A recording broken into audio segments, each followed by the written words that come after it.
We are all aware of the fact that motion since 1905 is relative and depends upon observers and how they interact with their environment. This gives rise to new insight on the nature of space and time. To define these concepts more rigorously, one needs to introduce the notion of reference frames, observers, and measurements. So let us start by defining these concepts and build upon it the marvelous theory of special relativity. Reference frames.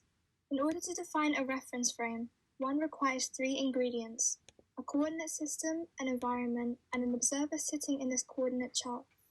The environment is basically the physical system that we are dealing with. An observer is an experimental apparatus equipped with measuring devices, such as rods and clocks, and performing multiple measurements on such a physical system. A coordinate chart is used to represent mathematically a given physical system.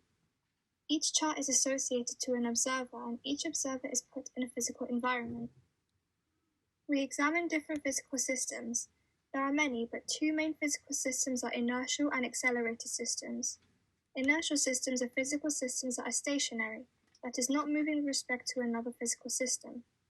So, if one associates an observer that's not moving in such a physical system with its chart, then one would have defined an inertial frame of reference.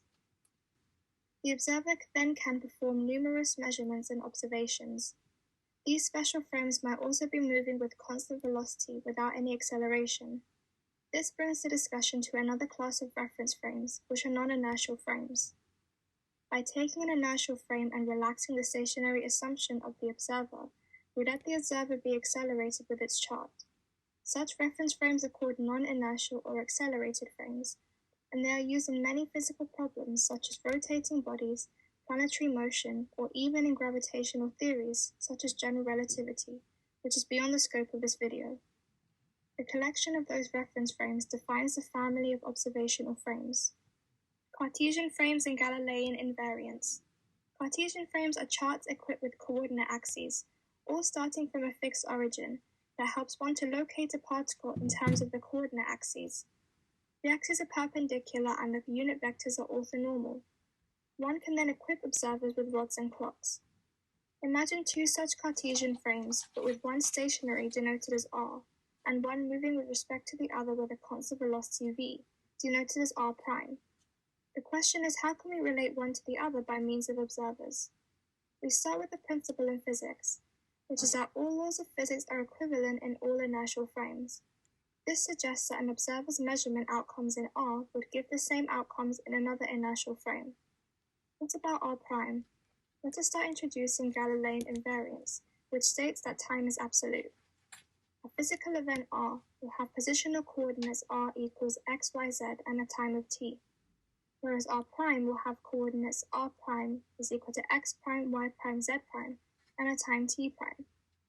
By the absoluteness of time, one can synchronize both clocks and assume t is equal to t prime.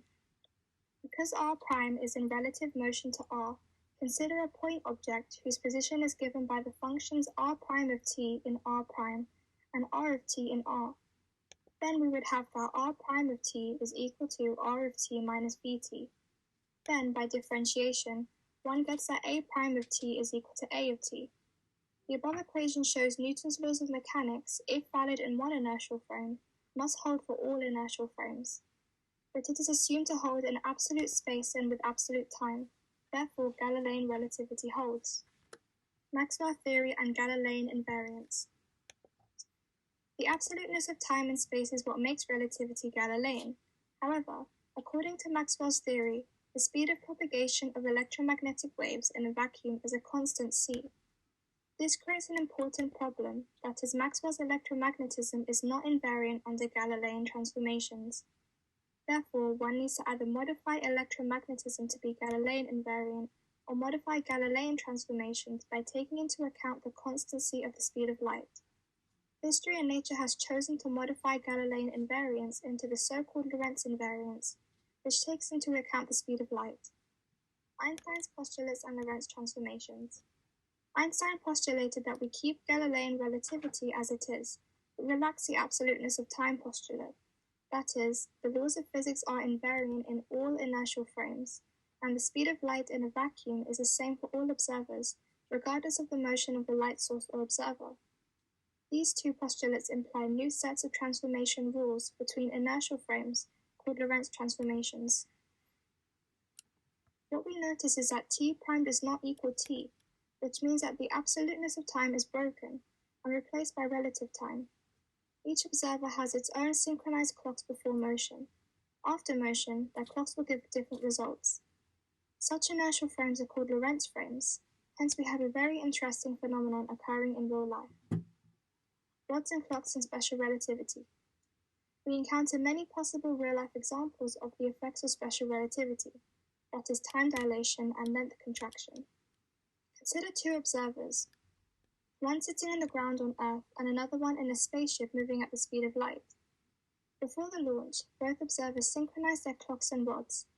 After the launch, one would see that because of Lorentz invariance, the observer sitting on Earth will observe a shortening of the length of the spaceship and will predict the time of the observer inside the spaceship is running much slower. However, the observer inside the spaceship does not measure any changes to his own clocks and rods. We can even extend this situation, where the spaceship flies at the speed of light for about a year, and on the comeback, the observer would have aged by a single year, but the one on the ground would have aged by several years. In turn, the Lorentz invariance has suggested Einstein and Minkowski to combine space and time into a single structure called spacetime, where time and space are on equal footing. This is the essence of special relativity.